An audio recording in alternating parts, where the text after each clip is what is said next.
There's a number in the newest federal auto data that doesn't match the headlines. The government's numbers say that delinquencies are basically flat, but if you zoom in on the borrowers that are actually struggling, you'll find the highest late payment rate in 32 years of tracking. Both of the numbers are true at the same time, and figuring out why actually matters.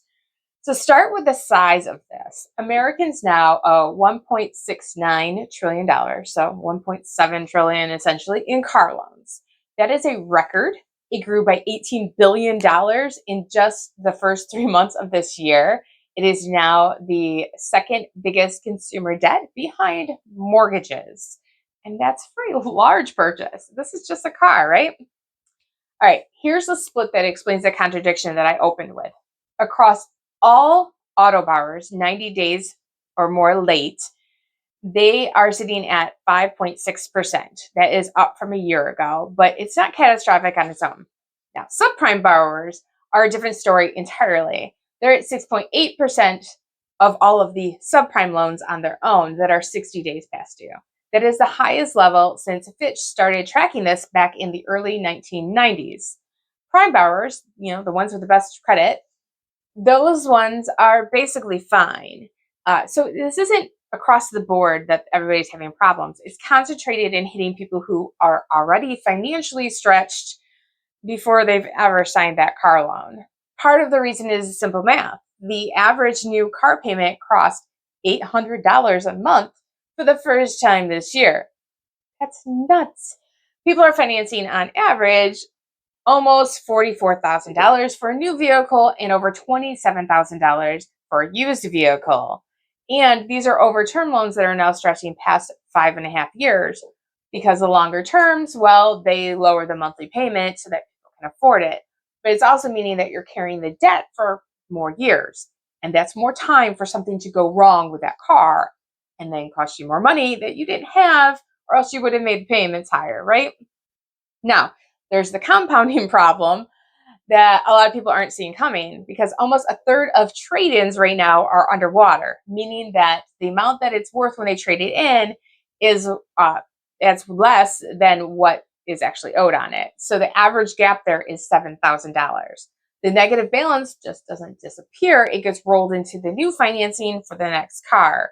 So someone can end up borrowing on the new car when they're underwater on the current one, make the new one underwater right from the beginning, and they never miss a payment, but they're underwater. So now, if you've seen any of the reports saying that delinquencies are basically flat through the year, they're not wrong. But it's not that they have to be wrong for this, because a flat projection, that's across all credit tiers. So yes, it's hiding now these people who are in subprime loans that are having the problems because the people with the better rates and better credit scores are keeping it somewhat average. So it's hiding the real problems.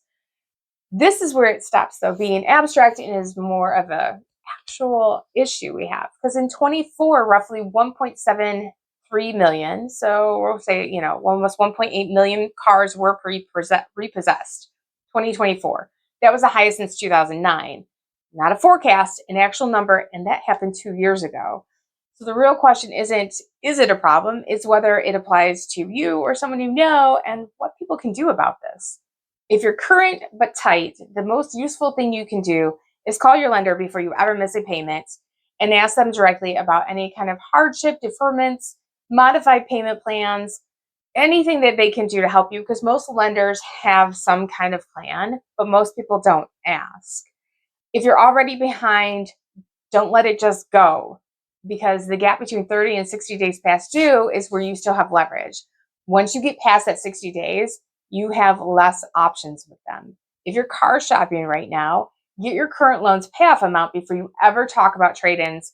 If you're underwater, you need to know that number before walking in. Don't let the dealer just roll that into a new payment without you seeing the math first. Be skeptical of any kind of deal built around stretching out the term to shrink your monthly payment. That's exactly the mechanism behind all of this that's getting people in a huge mess because of the underwater amount. And you have to talk to them first. If you don't have a car loan at all, this is still worth watching, even though I kind of, jealous of you. Because subprime loans historically kind of signal what's going on with everything else. It shows lower household income, problems with groceries, gas, utilities, you name it. While this is not 2008, though, the debt category of car loans is a signal to what's happening. So it signals that there is financial stress in the economy. The overall auto market, it's not collapsing, but it's just that subprime slice of the market that's having the problems. And we know how that can, in time, potentially lead out to everybody else. So while delinquencies are flat in the headlines, there are still issues. So I need to know who is paying over $800 a month or more. God, or more. Comment below because these numbers have gotten out of hand. Also, if you want to get out of your debt, check out my school community. Link is below. We teach you how to do it faster without working yourself to death or living on rice and beans. Be sure to like, subscribe, all the things. And until next time, remember, think differently, take control, and be a renegade.